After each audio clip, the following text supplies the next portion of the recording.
نحمده ونصلي على رسوله الکریم اعوذ باللہ من الشیطان الرجیم بسم اللہ الرحمن الرحیم۔ الحمدللہ، اللہ کا شکر ہے کہ آپ سب بہت اچھے کاموں میں مصروف ہیں۔ اللہ تعالیٰ ہمارے ان کاموں کو قبول کرے اور ہماری آخرت کے لیے ذخیرہ بنا دے اور اپنی رضا کا ذریعہ بنا دے اور اس کے بدلے ہمیں اپنا دیدار نصیب کرے۔ لیکن ہم سب انسان ہیں اور انسان ہونے کے ناطے ہمارے اندر جہاں ایک طرف کام کرنے کا جذبہ ہوتا ہے وہاں کبھی کبھی سستی بھی آ جاتی ہے، کبھی عبادات میں سستی آ جاتی ہے، کبھی دین کے کام میں سستی آ جاتی ہے۔ سستی کا مطلب ہوتا ہے کہ انسان دین اور دنیا کے کام یعنی ایسے کام کرنے سے بوجھل ہو جائے جن کے کرنے سے اسے بوجھل ہونا نہیں چاہیے۔ یعنی نماز آنکھوں کی ٹھنڈک ہے اور اسی طرح ہمارا دین کا کام جو ہے قرآن کی تعلیم دینا اور لینا دونوں ہی ایمان بوسٹنگ چیزیں ہوتی، لیکن ہم کبھی کبھی انسان ہونے کے ناطے کبھی بیمار ہوتے ہیں، کبھی کمزور ہوتے ہیں، کبھی تھک جاتے ہیں، کبھی بوجھل ہو جاتے ہیں۔ تو پھر کیا کیا جائے جب ایسی کیفیت ہمارے اوپر طاری ہو؟ تو بیسیکلی دیکھا جائے تو سستی جو ہے نا دو طرح کی ہوتی ہے، ایک تو عقل کی سستی ہوتی ہے اور ایک جسم کی سستی ہوتی ہے۔ عقل کی سستی یہ ہے کہ انسان غور و فکر نہ کرے، سوچنا چھوڑ دے، کسی چیز پہ فوکس نہ کر سکے اور اپنے دماغ کو استعمال نہ کرے۔ اور جسم کی سستی یہ ہے کہ انسان کاموں کو وقت پر نہ کرے اور جو نیکی کے کام ہیں ان میں پیچھے رہے، دوسروں کو دیکھتا رہے۔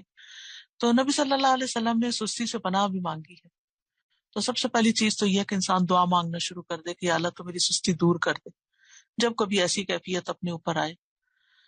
اللہم انی اعوذ بک من العجز والکسل والجبن والبخل والحرم واعوذ بک من عذاب القبر واعوذ بک من فتنة المحیا والممات۔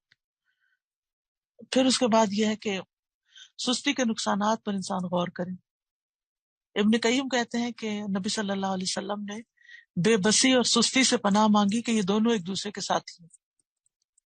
تو اگر کوئی بندہ صحیح طور پہ عبادت نہیں کرتا اور اپنی اصلاح بھی نہیں کرتا اور اس پہ قدرت بھی نہیں رکھتا تو اس کے اوپر ایک بے بسی سی ہے، لیکن کام کرنا نہیں چاہتا تو یہ سستی ہے۔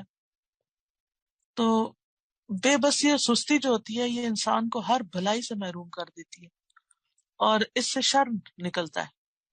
تو جو شخص بھی کامیاب ہونا چاہتا ہے اس کو سستی چھوڑنی پڑتی ہے۔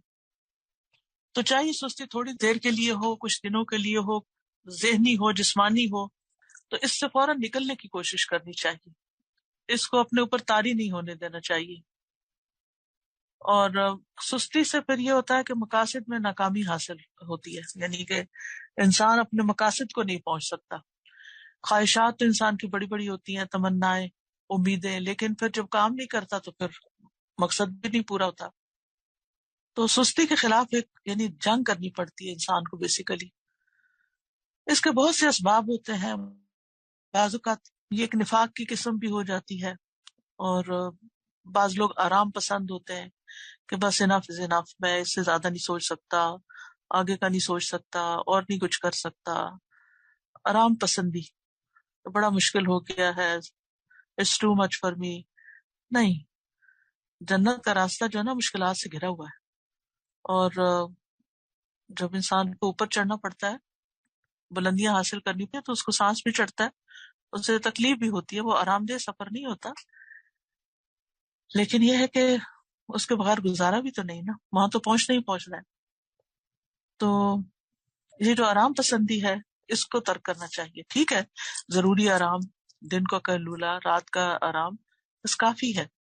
اس سے زیادہ یہ ہے کہ اب صبح انسٹیٹیوٹ آنے کا ٹائم ہے، نہیں میں نہیں آ سکتی، مجھے تو سونا ہے، رات کو بلا وجہ دیر تک جاگنا اور پھر صبح سوئے رہنا، وقت پہ کام نہ کرنا، تو یہ انسان کے لیے آہستہ آہستہ پھر اسے خیر کے کاموں سے محروم کر دیتا ہے۔ پھر اسی طرح یہ ہے کہ بعض اوقات کچھ لوگ بس ویسے ان کو فراغت پسند ہوتی ہے کہ فارغ رہیں، بہت زیادہ سٹریس نہ ہو ان پہ کاموں کا، لیکن صحابہ جو تھے وہ فارغ انسان کو ناپسند کرتے تھے۔ ابن مسعود کہتے ہیں میں اس بندے کو پسند نہیں کرتا جسے میں بالکل فارغ دیکھتا ہوں، کہ نہ وہ دنیا کے کام میں مشغول ہے نہ کسی آخرت کے کام میں۔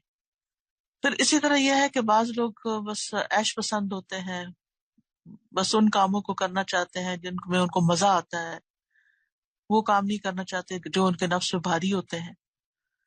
تو ایسی صورت میں پھر یہ ہے کہ انسان کو سوچنا چاہیے کہ اس کا پھر انجام کیا ہوگا. دنیا میں تو میں عیش کر لوں گا، لیکن آگے کا پھر کیا بنے گا.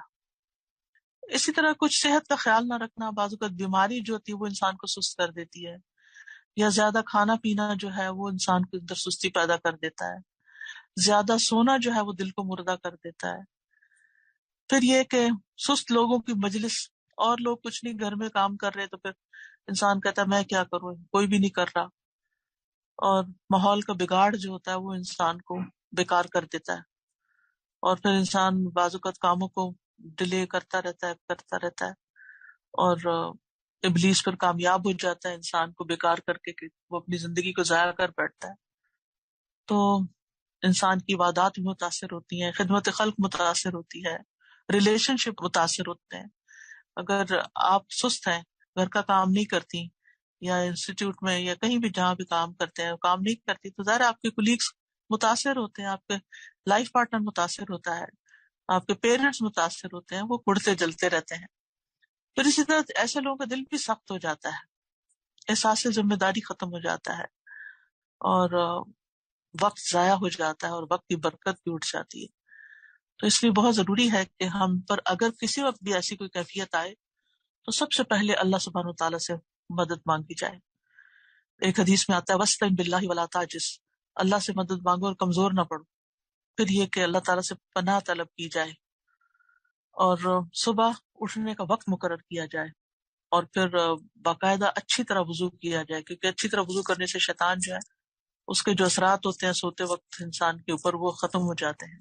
پھر ذکر اور نماز سے دن کا آغاز کیا جائے، اور پھر یہ کہ سابقین کی زندگیوں کے حالات کا مطالعہ کیا جائے، اور یہ بھی ذہن میں رکھا جائے کہ سستی جو ہے یہ منافقین کی صفات میں سے ہے.